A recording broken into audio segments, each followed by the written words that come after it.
Wassalatu wassalamu ala asyrafil anbiya wal mursalin sayyidina wa maulana Muhammadin wa ala alihi wa ashabihi ajma'in amma ba'd.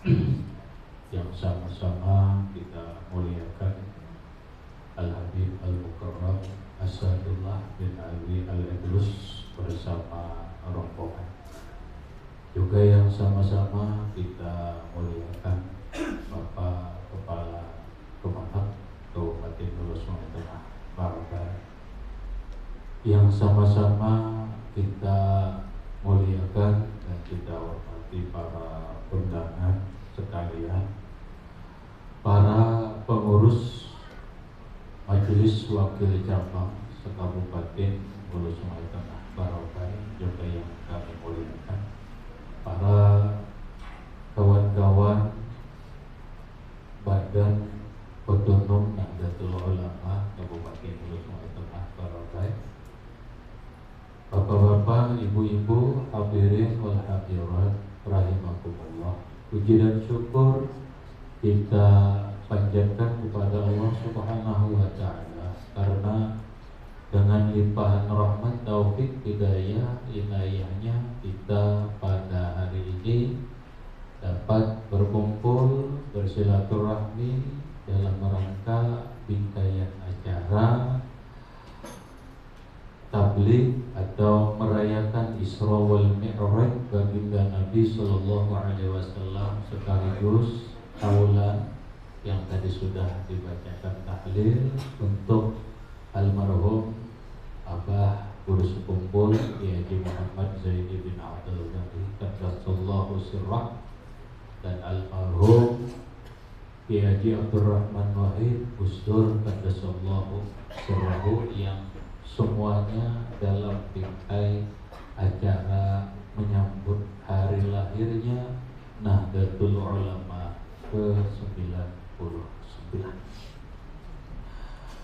Acara pada hari ini alhamdulillah dirangkai dengan beberapa acara yang kemarin, yaitu acara cukur gratis, kemudian membagikan nasi bungkus kurang lebih 15 bungkus untuk abang-abang bijang dan yang lainnya. Maka dengan adanya kegiatan tersebut, kami selaku Ketua Umum Pengurus Cabang Nahdlatul Ulama Kabupaten Hulu Sungai Tengah Barat mengucapkan ribuan terima kasih kepada kawan-kawan pengurus Cabang Nahdlatul Ulama dan juga kawan-kawan panitia pelaksana Harlah Nahdlatul Ulama yang ke-99, juga kawan-kawan yang ada di badan utuh. Dengan kerjasama yang bagus, dengan semangat yang bagus, alhamdulillah acara berjalan sampai sekarang dengan baik. Yang mudah-mudahan kegiatan yang kita lakukan tersebut secara khusus berharap mendapat ridho Allah Subhanahu wa ta'ala, berikut mengharap keberkahan dan rahmat dari Allah Subhanahu wa ta'ala, dan mudah-mudahan bermanfaat bagi kita sekalian, kemudian bagi kita jamaah Nahdlatul Ulama secara khusus, secara umum adalah masyarakat di sekitar kita Kabupaten Hulu Sungai Tengah Barat. Berikut kami pun memohon maaf kepada bapak-bapak, ibu-ibu sekalian, kawan-kawan, apabila ada dalam pelaksanaan kegiatan harlah ini hal-hal yang kurang berkenan, baik itu kesalahan sengaja ataupun tidak sengaja, ataupun hal-hal yang tidak semestinya, maka mohonlah kemaafan dan kami pun minta maaf sedalam-dalamnya. Harap kita semoga ke depan atau tahun berikutnya kegiatan Harlah menyambut hari lahirnya Nahdlatul Ulama 1 abad atau 100 tahun. Mudah-mudahan kita bisa merangkainya lebih baik, merangkainya lebih bermanfaat, dan merangkainya lebih semangat daripada kegiatan yang kita lakukan pada hari ini. Alhamdulillah, hari ini kita puncak kegiatan kita adalah pelaksanaan Isra dan Mi'raj haul almarhum Abah Sukumbo dan almarhum Gus Dur, yang pada hari ini insya Allah selawal Mi'raj akan disampaikan oleh Al-Mukarram wal Muhtaram Al-Habib Asadullah bin Alwi Al-Idrus.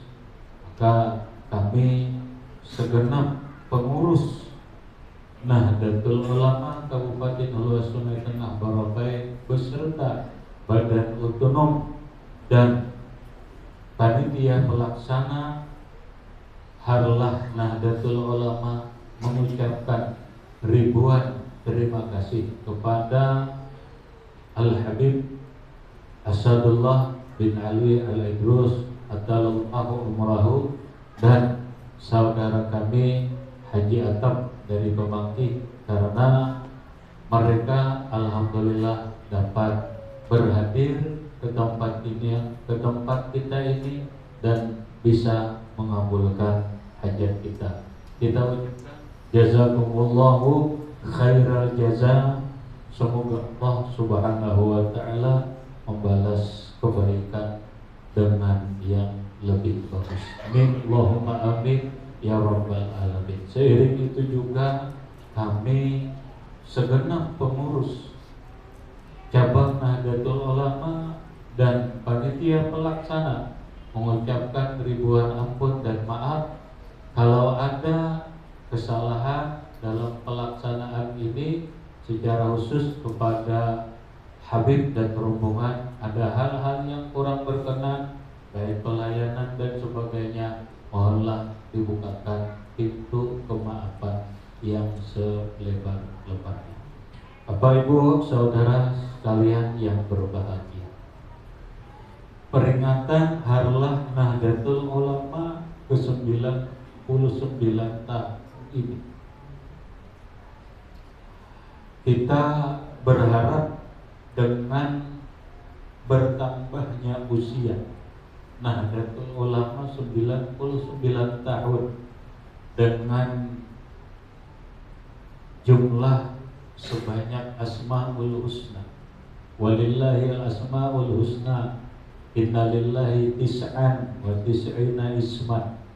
Allah mempunyai nama sebanyak 99 tahun.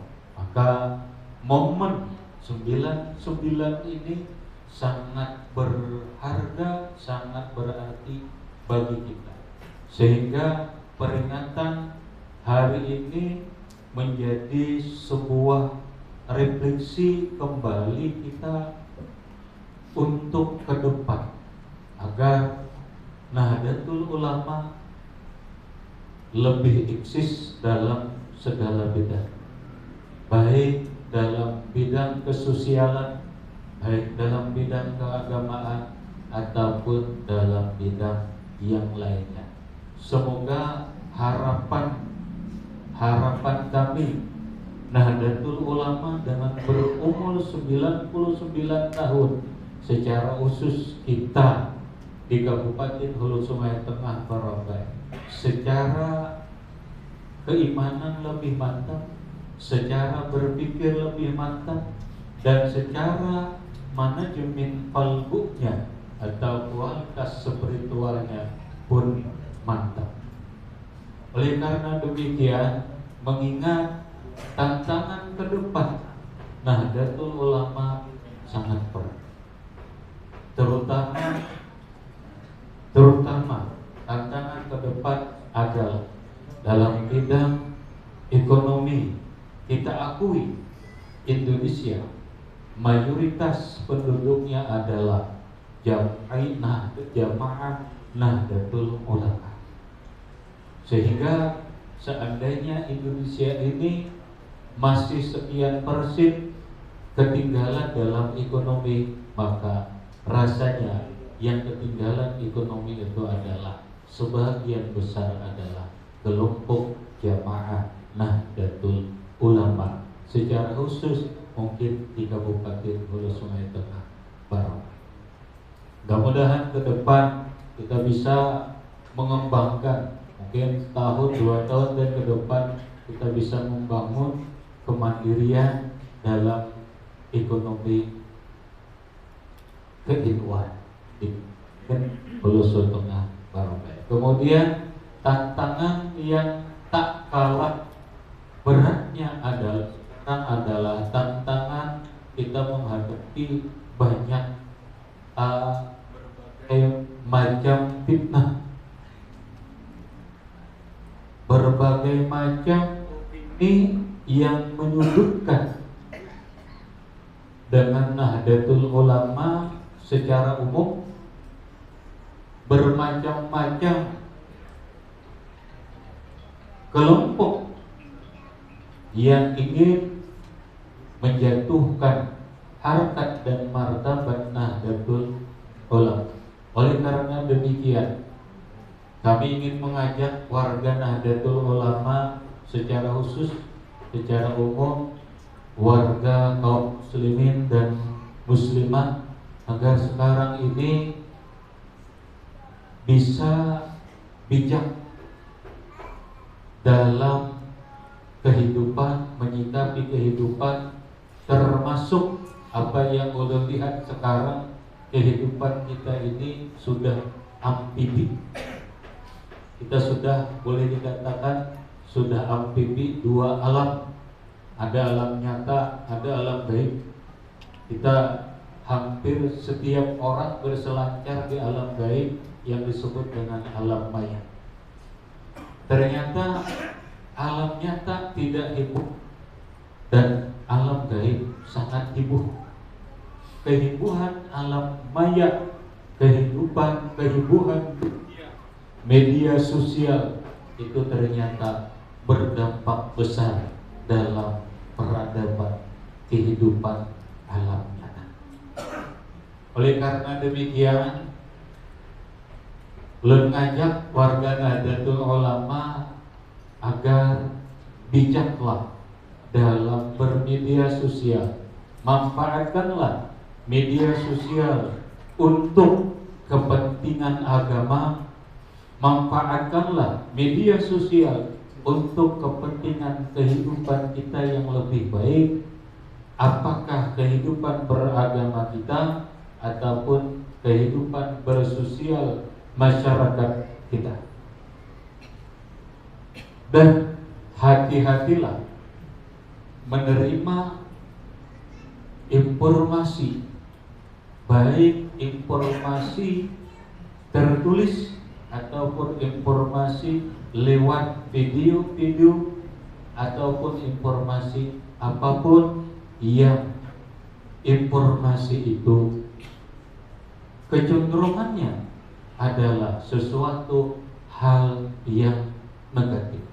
Oleh karena demikian, ulun pada kesempatan ini ingin mengutip sebuah perkataan Imam Al-Ghazali rahimahullah subhanahu wa ta'ala di dalam kitab Ihya Ulumuddin.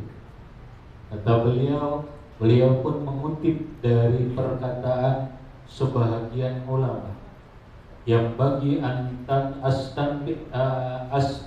antastabita lizillati aqiqa sab'ina uzran fa illam yaqbalhu qalbuka faruddal lawma ala nafsika fataqulu liqalbika ma aksaka yata'assaru ilaika akhuka sab'ina uzran fala yaqbaluhu fa antal mu'ibu la akhuka. Apabila sebuah kesalahan, ini kesalahan, apabila sebuah kesalahan terjadi terhadap saudara kita yang muslim, maka janganlah langsung serta-merta menjelekkan dia.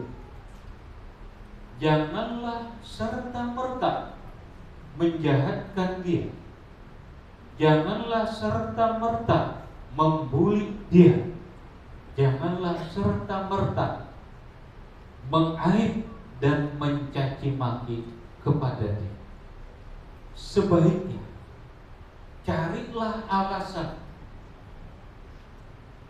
Bukan hanya satu alasan, tapi carilah 70 alasan.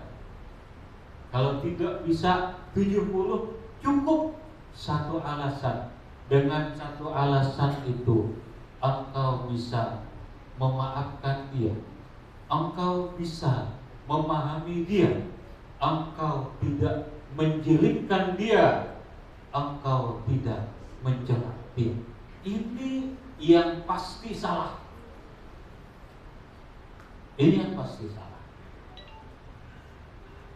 Kalau memang toh hatimu tidak bisa mencari alasan untuk agar hati kita ini benar, tidak menjelekkan orang lain, maka alangkah bodohnya dirimu. Katakanlah kepada hatimu, alangkah bodohnya diriku. Kok kenapa aku tidak bisa mencari alasan agar aku tidak berbuat jelek kepada orang lain? Kenapa aku tidak bisa mencari alasan agar aku tidak berburuk sangka kepada orang lain? Kenapa aku tidak bisa mencari alasan agar aku tidak membuli dan mencaci orang lain? Kalau hatimu tidak bisa mencari alasan tersebut, dirimu tidak bisa, sehingga tetap dirimu tidak menerima, fa'antal mu'id la akuka, sebenarnya engkaulah yang kiri, engkaulah yang aib, engkaulah yang buruk, bukan dia. Bukan dia. Kemudian dalam keterangan lain, Imam Al-Ghazali dalam kitab Ihya Ulumuddin kembali mengatakan, sebagai seorang mukmin, wa innal mu'mina yanzuru bi nurillah, seorang yang beriman dia punya pancaran nur dari Allah. Nah, dia punya pancaran iman. Dia harus memandang nur yang diberi oleh Allah Subhanahu wa taala. Wa innama huwa 'ala tahqiq, secara pasti kita pasti beriman kepada Allah Subhanahu wa taala. Kalau ketika hati kita ingin berburuk sangka kepada orang lain, apalagi memastikan orang lain jelek, secara pasti dirimu sudah dipengaruhi oleh setan dan iblis. Secara pasti dirimu oleh diraih terkena tipu daya iblis. Toh kata Imam Ghazali, wa in akhbaraka adlun, seandainya beritanya ini pun benar dan yang memberitakan itu juga orangnya benar, orangnya adil, maka kata Imam Ghazali, berita itu fala tusaddiqu wa la tukadzibu, jangan engkau benarkan, jangan engkau dustakan. Jangan engkau benarkan. Ketika engkau membenarkan, maka engkau terjebak dalam perbuatan yang jelek. Namun ketika engkau mendustakan, engkau mengecewakan orang yang adil memberitakan yang benar. Sikap kita adalah engkau diam, bersikaplah. Dia, inilah yang diajarkan oleh agama. Inilah yang diajarkan oleh para ulama salafus saleh. Inilah yang diajarkan para aulia Allah Subhanahu wa taala, agar kita tidak terjebak dengan kekotoran hati kita. Kita tidak terjebak dengan permainan iblis yang selalu membisikkan keburukan di dalam hati kita. Sekali lagi, sebagai orang yang beriman, secara pasti apapun dalam kehidupan kita, maka pandanglah dengan rasional, akal nur akliyah kita, pandanglah dengan nur keimanan yang diberikan oleh Allah Subhanahu wa taala.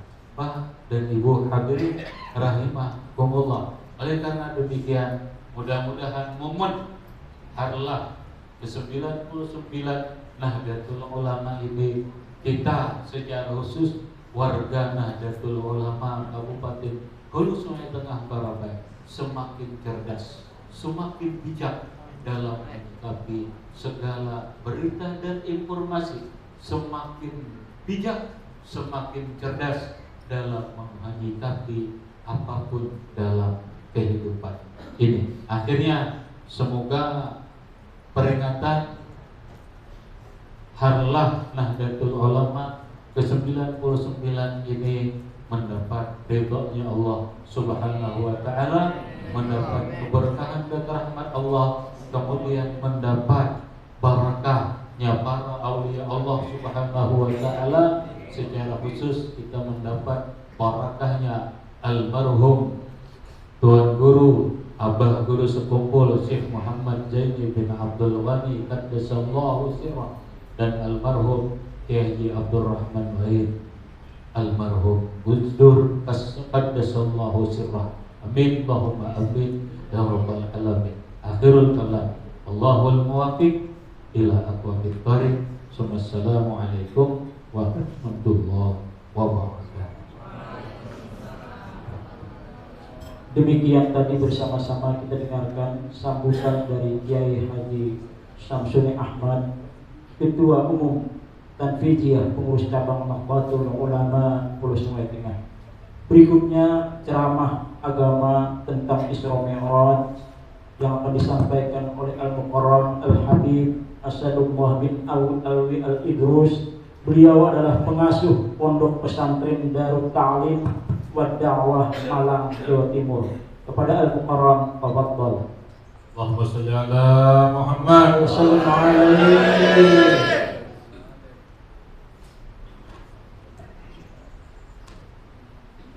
Assalamualaikum warahmatullahi wabarakatuh. Alhamdulillah, wassalatu wassalamu ala Rasulillah Sayyidina Muhammad bin Abdullah wa ala alihi wa sahbihi wa man wala, amma ba'd. Alhamdulillah, pada siang hari ini kita bersama-sama diberi kesempatan oleh Allah Subhanahu wa taala untuk bersama-sama berkumpul memperingati Isra Mi'raj Nabi Muhammad SAW dan juga hal para ulama di kantor DJNU Kabupaten Hulu Sungai Tengah, ya. Dan alhamdulillah pada para pengurus wabil khusus Ketua Tanfid Kiai Samsuni Ahmad dan para kiai, para guru, para habaib yang lain, jajaran pengurus Nahdlatul Ulama dan juga moga-moga diberi oleh Allah SWT sehat, afiat, panjang umur fi taatillah. Dan kita semua yang hadir moga-moga mendapatkan keberkahan dari bulan yang mulia ini, hingga menambahkan iman kita, ketakwaan kita, kecintaan kita kepada Allah, kecintaan kita kepada Nabi Muhammad SAW, dan kita layak untuk masuk ke dalam rombongan Nabi Muhammad SAW. Sekarang bertepatan 27 Rajab, peristiwa besar di dalam sejarah Islam dan juga merupakan mukjizat yang paling utama bagi Nabi kita Muhammad SAW dan juga umatnya. Peristiwa di Isra dan Mi'rajkan. Allah Subhanahu wa taala mengisra dan mi'rajkan Nabi kita Muhammad sallallahu alaihi wasallam bi ruhi wal jasad. Karena memang banyak perbedaan ulama tentang apakah biruh biduni jasad ataukah biruhi wal jasad. Pendapat yang mu'tamad biruhi wal jasad. Jadi kalau biruh saja itu mimpi. Kalau biruhi wal jasad itu yang yaqظah. Perjalanan Isra merupakan perjalanan malam hari. Mi'raj perjalanan naik ke atas. Dan ini dilakukan tidak sampai satu malam. Sebelum subuh sudah nyampe lagi di Mekah. Tapi dalam perjalanan sedemikian, kalau dalam waktu jauh, tapi dilaksanakan dengan waktu yang sangat singkat dan pendek, karena Allah melipat waktu, karena Allah sang pemilik waktu, itu Nabi ditunjukkan banyak sekali hikmah, banyak sekali pelajaran buat kita umatnya, dan juga menunjukkan bagaimana mulianya Nabi Muhammad SAW. Hingga ketika Nabi bertemu arwah para anbiya dan sholihin di Masjid Aqsa, bertemu para roh-roh nabi-nabi terdahulu, Nabi diperintah untuk atau diminta untuk menjadi imam. Ini pernah ada satu cerita Imam Asy-Syadzili. Suatu saat Imam Syadzili ini tidur di Masjid Aqsa, tertidur. Dalam tidurnya bermimpi di Masjid Aqsa ini penuh sesak dengan orang. Dilihat, diperhatikan, ternyata para nabi dan rasul. Dan mereka duduk di bawah. Di hadapan beliau-beliau tersebut, Kanjeng Nabi kita duduk di kursi. Singkat cerita, ada satu peristiwa di sana, tapi singkat ceritanya. Singkat cerita, dalam mimpinya Imam Syadzili ini bingung. Nah, ini ada Musa al-Kalim, ada Ibrahim Khalilullah, ada ini, ada ini. Para nabi-nabi, para nabi-nabi yang besar-besar, rasul-rasul yang besar. Kenapa mereka duduk di bawah dan di depan duduk di kursi Nabi kita? Kok bisa gitu? Tahu-tahu dia dibangunin sama pengurus masjid, marbot ya. Dibangunin, dikatakan, tahu-tahu begitu dia bangun langsung mengatakan apa? Li'annahum khuliqa min nurihi. Karena mereka semua ini langsung jawab. Allah menjawabnya mimpi tadi itu melalui marbot ini tadi. Dibangunin langsung ngomong, karena mereka semua diciptakan dari nur Nabi Muhammad SAW. Kaget Imam Syadzili terus pingsan. Ini keistimewaan dan keutamaan Nabi Muhammad SAW ditunjukkan ketika Mi'raj, ditunjukkan ketika Isra dan Mi'raj. Kemudian kita sebagai umatnya terangkatlah derajat kita karena Nabi kita. Para habaib dzurriyyah Nabi, anak cucu Nabi menjadi mulia karena ada darah Nabi di darah mereka. Para ulama, para kiai, para guru menjadi mulia karena menjadi pewaris Nabi. Bahkan Madinah yang dulu bernama Yathrib nggak mulia, biasa. Cuman ketika Nabi hijrah ke Madinah, kemudian wafat di Madinah, dimakamkan di Madinah, maka sontak Madinah menjadi tempat yang dimuliakan. Bahkan ketika kita sholat di Mekah dan sholat di Madinah dan sholat di Masjid Al-Aqsa akan berbeda di tempat lain. Madinah terikut juga. Orang kalau ibadah di Madinah itu dilipat gandakan, dalam riwayat 1000 kali, ada yang mengatakan 10.000 kali lipat. Ini beda dengan tempat lain. Dulunya enggak.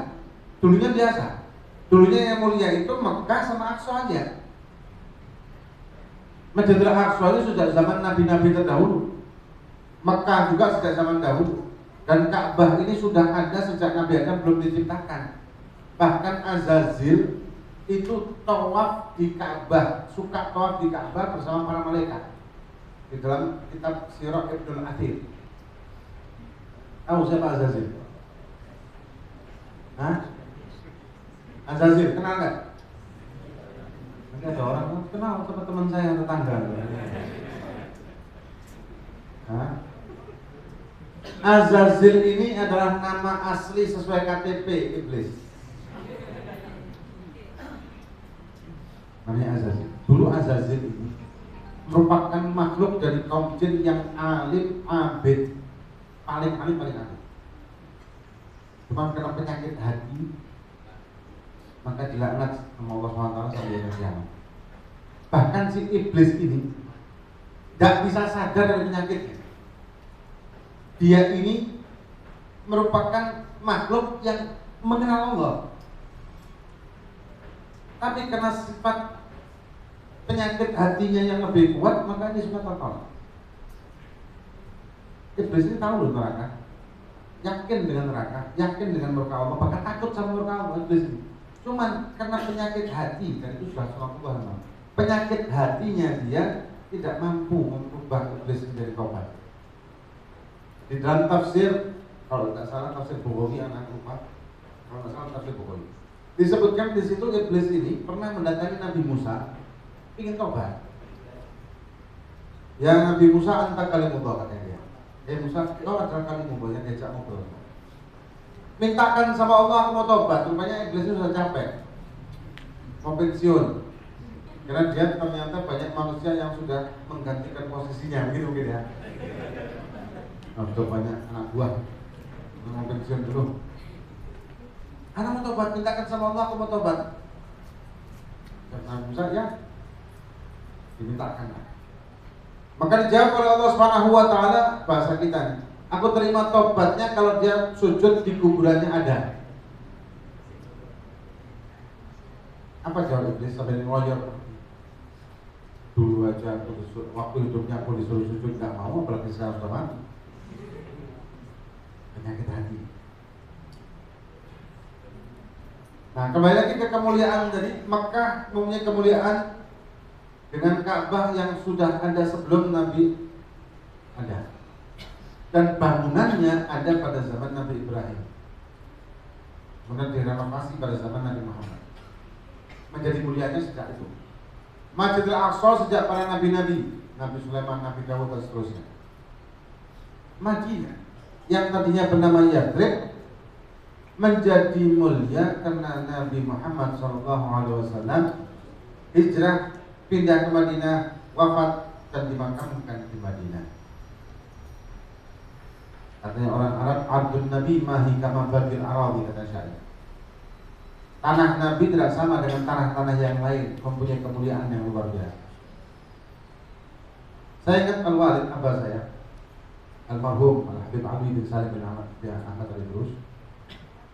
Beliau termasuk dulunya pernah menjadi rais juga tahun 60-an. 60-an mungkin banyak yang belum lahir.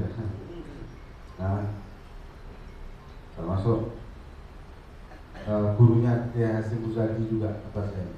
Kiai Hasyim Muzadi pernah jadi santrinya Walid. Pernah waktu haji tahun kalau nggak salah tahun 91 sama santri-santrinya, ada salah satu santri ini dia punya sakit paru-paru, nama dan harus tindakan medis lah pokoknya. Tapi karena diangkat sama Walid sama abah saya, dia memaksakan. Dokter melarang, kena bahaya karena di sana kan Mekah Madinah ini tempat Hijaz ini tempat kering dan banyak debu. Gak boleh, membahayakan bagi paru-parunya dia. Tapi dia maksa, kan kapan lagi sama Habib Ali? Ya sudah, dokter ngasih wanti-wanti selama di sana harus pakai masker, harus begini-begini. Jadi zaman itu ya, belum ada kayak sekarang. Kalau sekarang kan wajib masker. Kalau belum masih sunnah. Akhirnya berangkat. Sampai di Madinah, dia pakai masker. Tanya sama Habib Ali, apa? Kenapa kamu pakai masker? Enggak, ini katanya dokter saya harus pakai masker gini-gini karena saya sakit ini. Soalnya harus penanganan medis tapi kepingin Kata Habib Ali, bukan masker. Bukaan maskernya biniyati syifa, ini debunya Nabi. Selama di Madinah bukan maskernya, nggak usah ditutup. Berapa hari di Madinah? Lama di Madinah, waktu haji itu kalau 10 ke 20 hari atau 15 hari lupa saya. Bahasa lama di Madinah, selama di Madinah ziarah, umroh, ini itu tidak pakai masker, lepas sudah. Sampai pulang check up lagi, dokternya kaget, sembuh ini orang.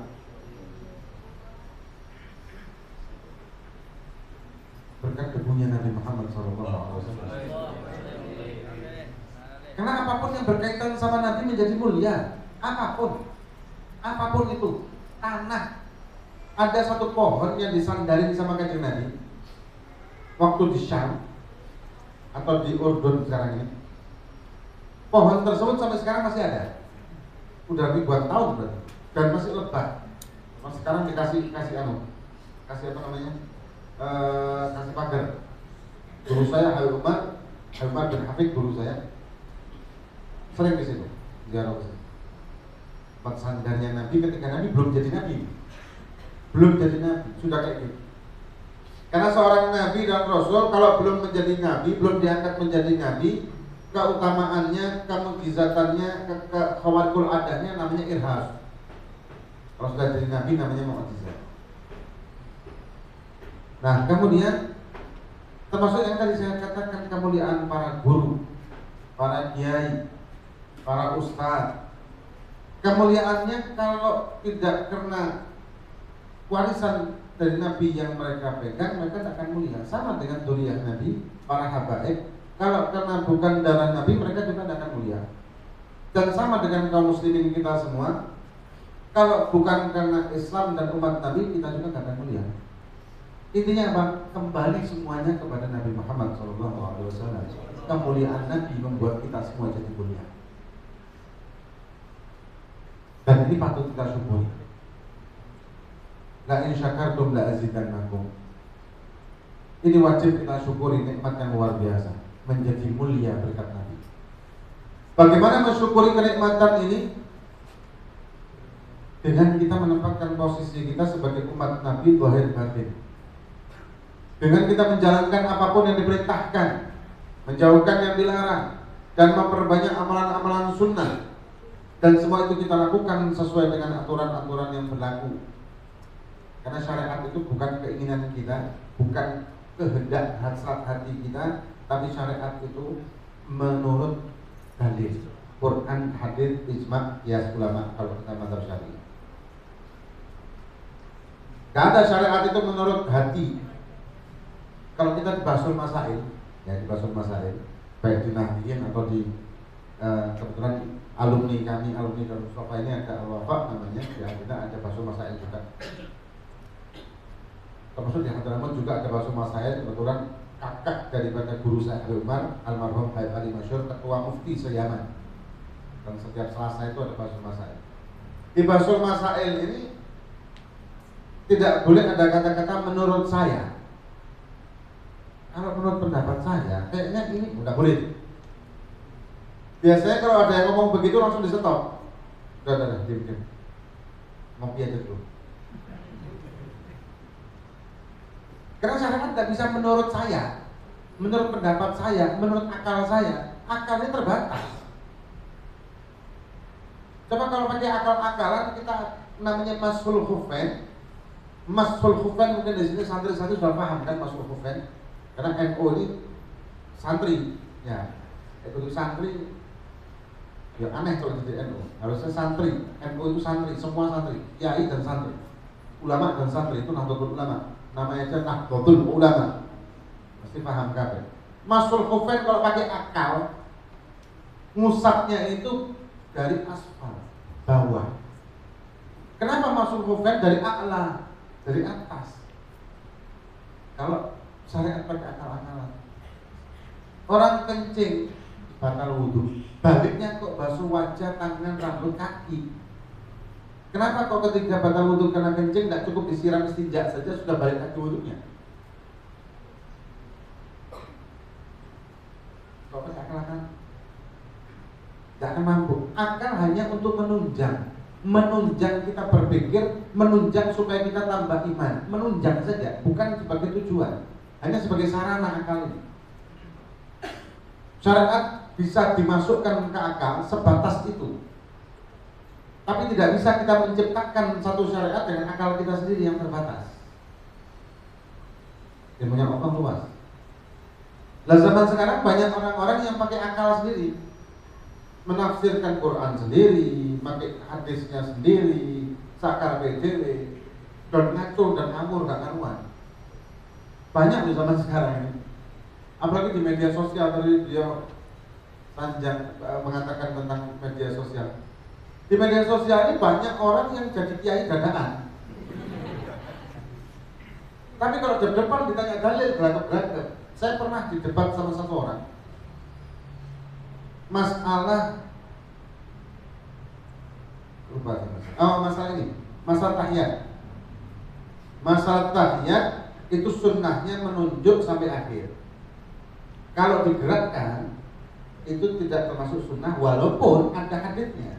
Cuma satu hadisnya yang menggerakkan, tapi itu penafsiran dari hadis ini ada panjang lebar nanti pembahasannya. Yang tidak menggerakkan ada 11 hadis. Ya. Jadi tidak ada masalah sebetulnya mau digerakkan atau tidak, tapi kalau kita Syafi'i tidak menggerakkan. Kemudian di depan, apa dalilnya begini, kita tunjukkan satu kitab sampai baca sendiri, ya, biar baca sendiri. Dia mengatakan apa? Oh, maaf, saya nggak bisa baca kitab kuning. Di sini kan kita jadi kaget, ente berdebat dan tanya dalil segala macam, tapi tidak bisa baca kitab.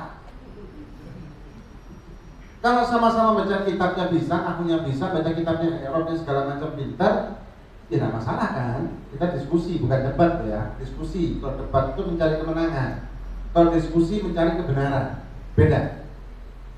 Tapi kalau tidak ngerti terus ngeyel, ngotot, mana nggak ada dalilnya, gimana dalilnya? Ketika itu ini ada dalilnya, saya nggak bisa baca. Itu kan jadi kesel juga kita kan ya. Nanti maksa-maksa minta dalil, ditunjukkan dalil tidak bisa baca, suruh terjemah. Nah zaman sekarang banyak kayak gitu. Ada lagi yang pakai akal apa lagi? Islam itu agama yang fleksibel, tanpa paksaan. Maksudnya kita mau sholat boleh, mau sholat juga boleh. Lagi suasana hati senang, sholat silakan. Lagi suasana hati lagi nggak mood, kerjaan numpuk, sholat nggak deh, nggak sholat, ya apa juga. Loh, kok bisa begitu deh? Iya, karena di Islam itu tidak ada paksaan. Kok bisa gitu? Jadi ente mau sholat boleh, nggak mau sholat boleh, masuk surga tetap nanti. Enak juga ya. Ramadan nanti kita kepingin yang ashabul hisab ya, kepingin ngerokok Ramadan, apa ngerokok aja. Pokok melakukan ibadah ini jangan paksaan lah, dengan sukarela. Kalau kita terpaksa mending nggak usah, nggak apa-apa, nggak dosa, enggak. Dalilnya mana? La ikraha fiddin. Nah, kalau orang awam bukan santri, ya. Apa artinya itu? Tidak ada paksaan dalam menjalankan agama. Diartikannya menjalankan agama. Langsung ya, nikmat benar menjadi Islam ini. Lagi kepingin sholat, nggak kepingin sholat, ya nggak sholat. Kepingin puasa, mau nikah, males nikah aja. Kan halal, kan terserah kita, suka-suka kita. Allah kan maha pengampun. Terus sama-sama masuk surga. Terus fungsinya iblis apa? Kalau kita maksiat melanggar perintah terus masuk surga, fungsinya iblis apa? Ngamuk iblis itu. Tersinggung dia nanti. Sudah capek-capek menyesatkan kita, ternyata tidak ada yang masuk neraka. Maksud dalil ini bukan menjalankan agama. Maksud dalil ini adalah masuknya agama. La ikraha fiddin ini maksudnya masuk ke agama Islam bagi orang kafir. Tidak ada paksaan orang kafir masuk Islam. Kita tidak boleh memaksa orang kafir untuk masuk Islam, tidak boleh. Kita hanya bisa diskusi dengan mereka, nunjukkan Islam itu begini loh. Islam itu begini, terserah aja. Coba aja pikir. Masuk ke pikiran ente tertarik Islam, ayo. Nggak tertarik Islam, silakan. Kita tetap teman. Bukan menjalankan syariatnya. Kalau sudah masuk Islam, wajib konsekuensinya menjalankan syariat. Nggak melakukan kewajiban, ya dosa. Dan kayak gini banyak. Pemikiran seperti ini banyak zaman sekarang, terutama di media sosial. Banyak. Dan banyak orang yang mendebat ulama beneran dengan akal. Dan banyak juga orang yang mencaci maki ulama hanya gara-gara medsos dan mencaci maki dengan kata-kata kotor. Hanya gara-gara beda pendapat. Ini ada satu cerita lucu tapi mengerikan sih sebetulnya. Berapa tahun yang lalu Bahsul Masail, kalau tidak salah Lirboyo apa Sidogiri, saya lupa. Antara dua itu anak lupa ya, antara Sidogiri atau Lirboyo. Kan Bahsul Masail tergantung pertanyaan masuk baru dibahas, kan gitu kan. Baik di MUI juga begitu. Ada pertanyaan masuk itu masalah hukum internet. Waktu itu tahun berapa? Masa internet. Bagaimana hukum menggunakan internet? Dan setelah dikaji, jawabannya sama sebetulnya dengan pisau dan lain sebagainya ya. Jualan pisau. Yaitu hukum internet haram bagi orang yang melakukan keharaman dan halal bagi yang melakukan keharaman. Poinnya itu. Cuman di berita, yang namanya berita media sosial, berita-berita itu loh, berita-berita ini kan nyari pembaca loh. Maka judulnya ini selalu judul yang menarik untuk dibaca.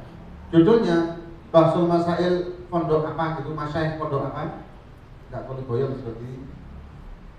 Memfatwakan haram internet, hukumnya haram. Titik. Internet hukumnya haram. Padahal gitu kan? Padahal hukumnya haram kalau digunakan haram, halal kalau digunakan halal. Kayak pisau.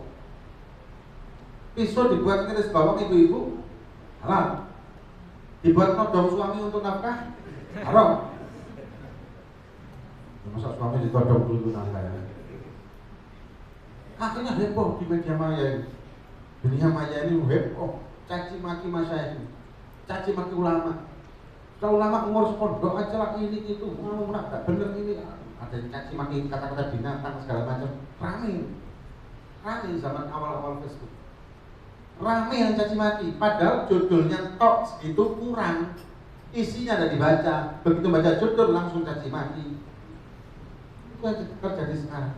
Sedangkan kalau kita bahas di kitab Sulam Taufik bab Tauhid, di situ dibahas tentang kalau kita sampai mencaci maki ulama karena ilmu atau fatwa yang dikeluarkan dan fatwa ini sesuai dengan Quran dan hadis, maka kita bisa murtad. Kita murtad. Mencaci ulama yang benar loh ya. Kalau sekarang kan ulama ada dua macam, benar sama nggak benar. Ulama su kata Nabi, banyak. Ini akhir zaman naudzubillah.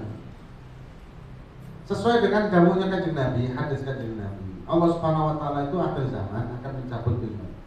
Yaqbidul ilm biqabdil ulama, dengan mewafatkan para ulama. Ulama-ulama yang Masya Allah sudah banyak yang wafat. Banyak yang wafat. Para kiai, para habaib, banyak yang wafat.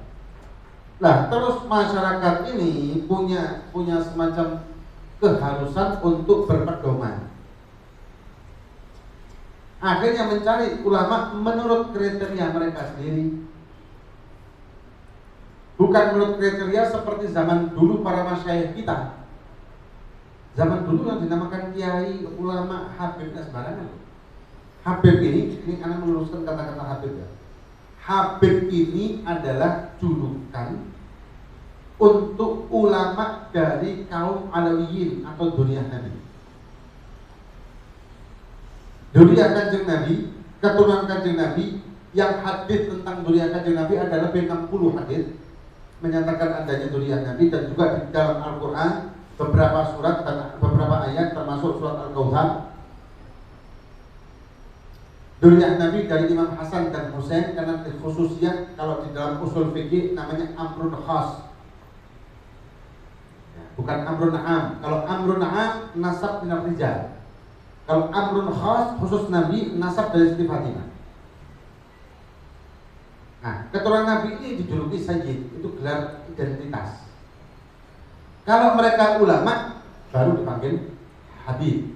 Nah, kalau sekarang enggak, sekarang karena sama kayak kiai gitu. Enggak sembarangan orang disebut kiai zaman dulu. Kiai ini orang yang punya pondok, yang ngapal alfiyah, kemudian paham kitab, baca kitab kuning. Kalau sekarang orang baca HP itu sudah biasa, baca Google. Saya kiai, salatnya dari mana? Syekh Google. Itu masyayikh saya itu luar biasa. Kenapa? 24 jam saya butuh bisa. Iya, kalau pakai datanya ada. Kalau pakai datanya habis ya hilang juga syekhnya. Banyak sekarang mengatasnamakan kiai, ulama yang notabene mereka ini tidak ada sanad-sanad belajar yang sama sekali. Belajarnya juga nggak jelas, ngajinya di mana nggak tahu.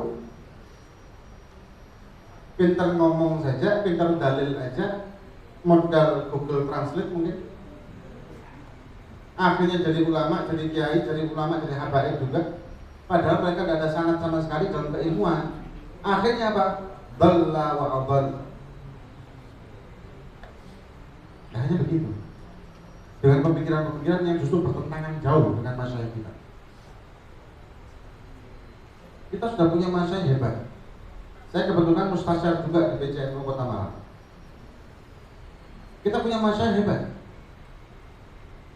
Mbah Hasyim Asy'ari itu kalau dikumpulkan kitabnya yang baru dikumpulkan sama cucu beliau di Gus apa itu lupa. Segini yang kira-kira. Ini ada ada kolon asasinya. Ada kitab-kitab tentang ta'limnya, ada kitab tentang tauhidnya, ada kitab tentang tasawufnya, ada semacamnya juga. Kita kaji itu aja sudah Masya Allah loh. Beliau ini di samping ulama juga warok, sama dengan para kiai, para habaib yang lain. Dan beliau juga punya sanad dari habaib. Mbah Hasyim ini murid daripada Al-Habib Husain bin Muhammad Al-Habsyi. Yang dibaca tadi Situd Durar. Ya, Situd Durar dibaca. Itu karangan Al-Imam Al-Habib Ali bin Muhammad Al-Habsyi. Jadi saudaranya. Saudaranya Halal. Ini banyak orang yang tidak tahu. Waktu Habib Alwi bin Ali, ponakannya gurunya Mbah Hasyim, datang dari Hadramut, kemudian ke Garut, kemudian dari Garut ke Solo. Waktu sampai di Solo, dengar Mbah Hasyim dengar dari Jombang berangkat, ada yang mengatakan naik kuda, naik kereta kuda Cikar itu kalau di Jawa. Naik itu dari Jombang ke Solo, padahal waktu itu jalan jauh demi menemui ponakan gurunya. Adab taklimnya dipakai. Jadi ada sanad jalur kehabaib. Tapi zaman sekarang banyak yang maaf ya memisahkan, seolah habaib ini saingannya kiai. Na'udzubillah min dzalik. Padahal dari zaman dahulu antara kiai dengan dzurriyyah Nabi ini bahu-membahu, saling bantu membantu dalam dakwah. Wali Songo itu 8 dari Wali Songo itu ada nasabnya. Habaib itu 8 ini. Cuman Kang Joko yang bukan. Ada nasabnya. Saling bahu-membahu dengan ulama-ulama setempat, dan bahkan di antara beliau-beliau ini antara murid dan guru. Banyak para kiai-kiai kita yang guru mereka ini para habaib. Banyak habib-habib yang gurunya juga kiai. Banyak. Kalau di Malang bisa tanya nama Habib Alwi bin Salim Al-Idrus, almarhum abah saya. Gurunya para kiai dan habaib. Abah saya punya guru namanya Habib Abdul Qadir bin Ahmad bin Faqih, dan juga punya guru namanya Kiai Yahya Gading. Mbah Yahya Gading, dan dicintai sama saya. Jadi dari kiai punya dan yang habaib punya. Cuma zaman sekarang zaman fitnah ini, berusaha dipisahkan ini habib sama kiai oleh orang-orang yang memang benci persatuan dan benci Islam naik. terutama Nahdlatul Ulama ini termasuk organisasi Ahlus Sunnah wal Jamaah terbesar di dunia. Ahlus Sunnah wal Jamaah ini banyak, ya. Seperti dawuh Mbah Hasyim di Qaidatul Asasiyahnya, Qanun Asasiyah. Ahlus Sunnah wal Jamaah sama juga dengan yang di Muktamar Jatnya, dan juga sebelumnya ada ijma ulama tentang siapa Ahlus Sunnah wal Jamaah. Sama, senada semua. Yaitu Ahlus Sunnah wal Jamaah yang akidahnya Asy'ariyah atau Maturidiyah. Yang antara Asy'ariyah dan Maturidiyah itu tidak ada beda secara makna, hanya beda lafaz. Tidak signifikan bedanya. Itu sama aja. Kemudian yang bermadzhabkan salah satu dari 4, Hanafi, Maliki, Syafi'i, Hambali. Yang kalau kita Syafi'i gandeng sama Thariqah Asy'ari, yang Hanafi gandeng sama Maturidi.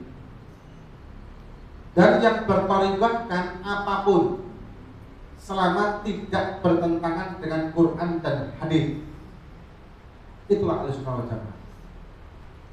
Atau karena Indonesia ini suka menyingkat jadi singkat aswaja.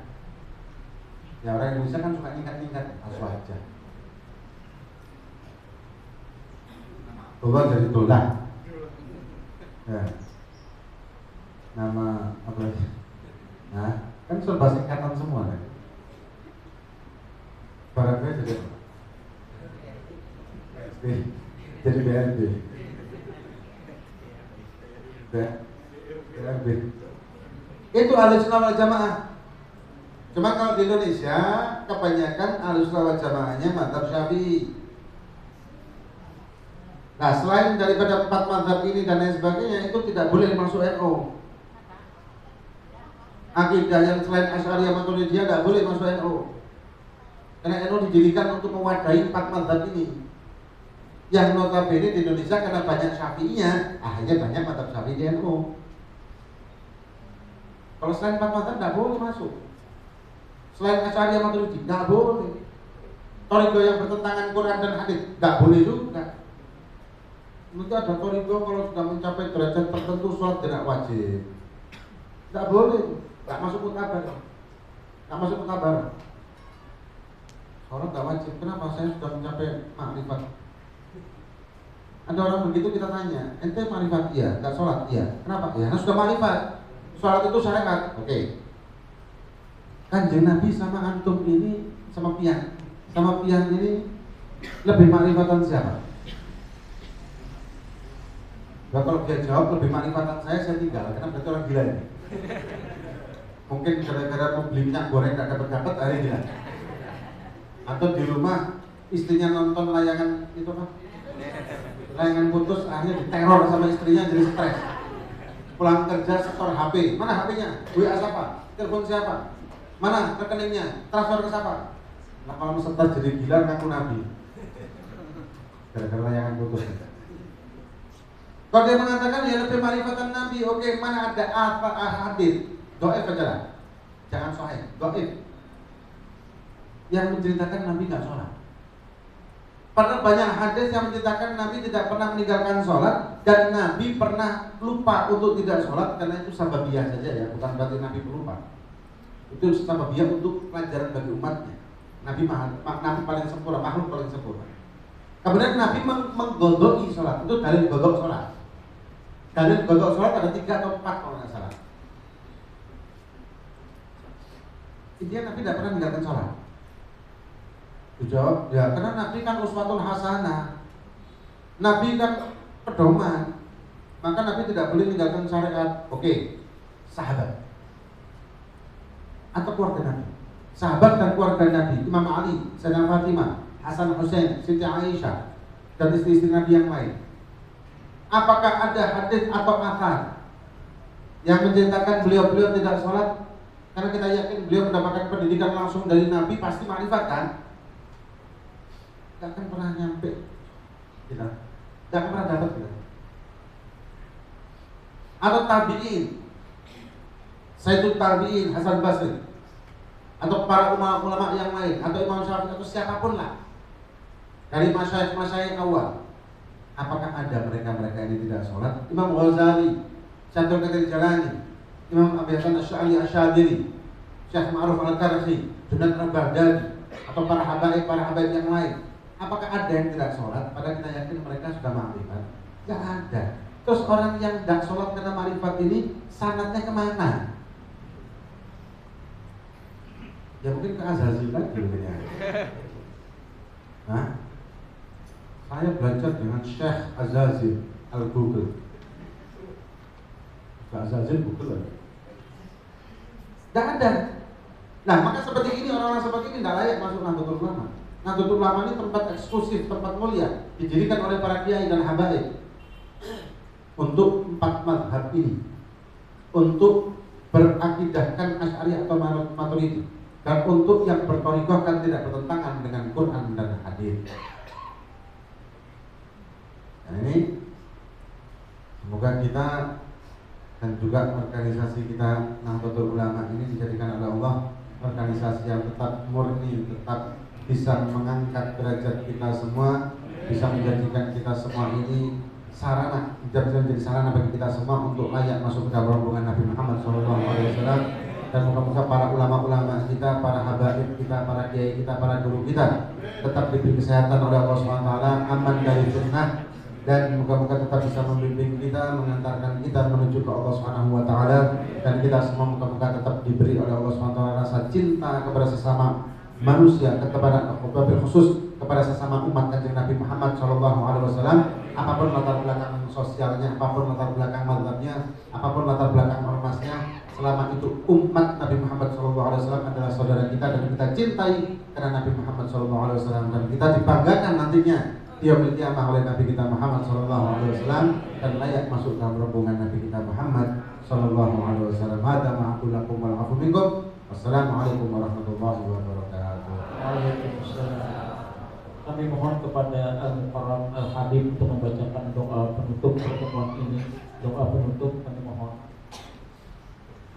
Fatihah bi Allah fakana fi dinil ta'ala hadhihi tusalah wa man asaba nasala sallallahu alaihi wa sallam. Hadhihi Nabi Al-Fatihah.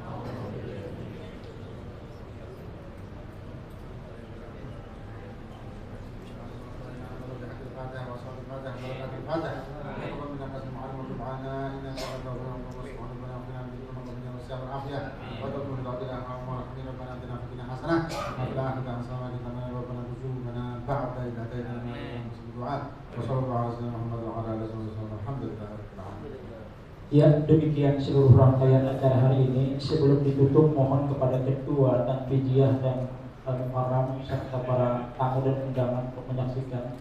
Fahri, silahkan bimbing sahabat Fahri untuk pemotongan tanda ulang tahun kita. Rasa syukur, tasyakur kita kepada Nahdlatul Ulama yang ke-99. Kami mohon kepada Ketua Tanfidiyah didampingi oleh Kemenak dan tentu saja ya Al-Mukarram Al-Habib Asadullah bin Alwi Al-Idrus dari Malang, Jawa Timur. Silakan Pak. Ya.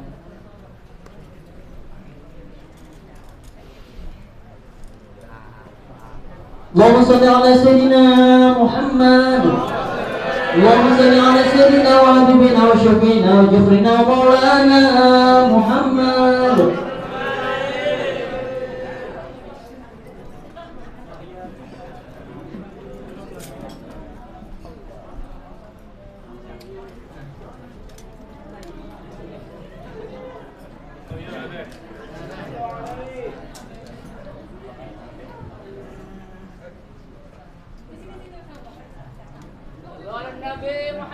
Allahumma salli wa sallim wa barik alaihi.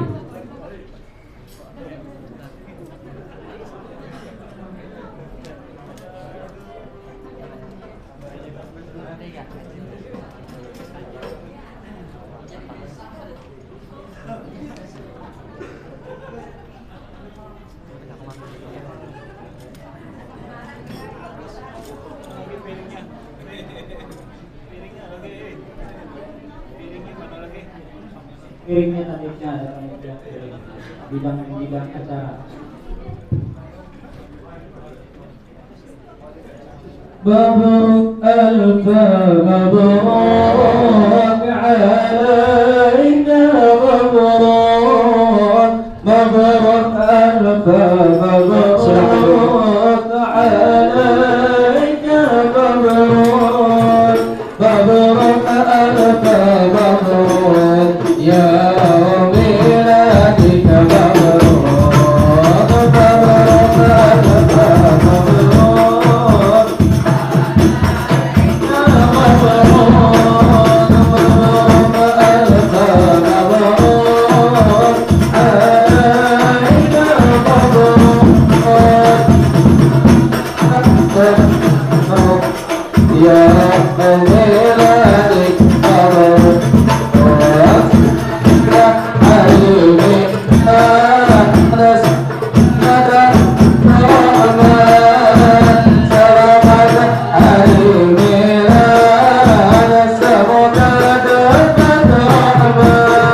Ya, demikian seluruh rangkaian acara hari ini. Mudah-mudahan dengan berkumpulnya kita di tempat ini dengan rahmat Allah Subhanahu wa taala dan syafaatnya baginda Rasulullah sallallahu alaihi wasallam, kita akan dikumpulkan dengan beliau di dalam surganya. Amin amin ya rabbal alamin. Sekian, terima kasih. Wallahul muwaffiq ila aqwamit thariq. Wassalamu alaikum warahmatullahi wabarakatuh.